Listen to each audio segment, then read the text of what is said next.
ओम नमः शिवाय। हर हर महादेव। दोस्तों, आज हम मार्गशीर्ष प्रदोष व्रत की कथा सुनाने वाले हैं। तो चलिए दोस्तों, ध्यान से सुनते हैं कथा को। मार्गशीर्ष प्रदोष व्रत कथा के अनुसार एक ब्रह्माणी थी जिसके पति की मृत्यु हो गई थी और वह अपने पुत्र के साथ भीख मांगकर अपना जीवन यापन करती थी। एक दिन उसने एक ब्राह्मण पुत्र को देखा जो अपने पिता के श्राप के कारण एक सर्प बन गया था और वह ब्राह्मण पुत्र अपने श्राप से मुक्त होने के लिए प्रदोष व्रत करने का संकल्प करता है। व्रत करने के बाद ब्रह्माणी के पुत्र को उसके पिता से एक सुंदर राजकुमार मिलता है जिसका नाम विदर्भ देश के राजकुमार हैं। यह कथा विभिन्न मार्गों से प्रदोष व्रत के लाभों और महत्व को बताती है। मार्गशीर्ष प्रदोष व्रत कथा।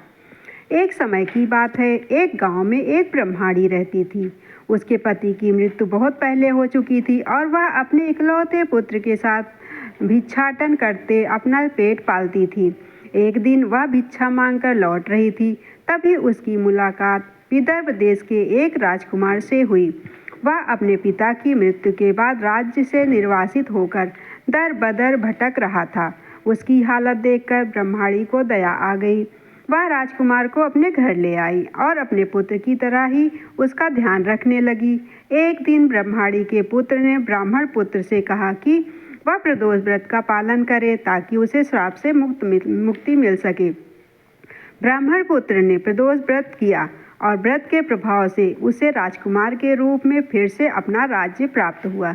इस घटना से प्रसन्न होकर राजकुमार ने ब्रह्माणी और उसके पुत्र को अपने दरबार में विशेष स्थान दिया। ब्रह्माणी की गरीबी दूर हो गई और वह भी शिव भक्ति में लीन रहने लगी।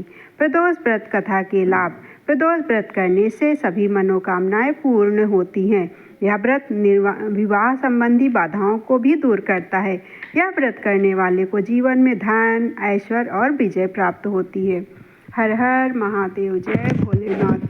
दोस्तों, आप लोगों को ये वीडियो अच्छी लगी हो तो चैनल को लाइक, शेयर, सब्सक्राइब करिएगा और भी कथा सुनने के लिए कमेंट करिएगा। धन्यवाद।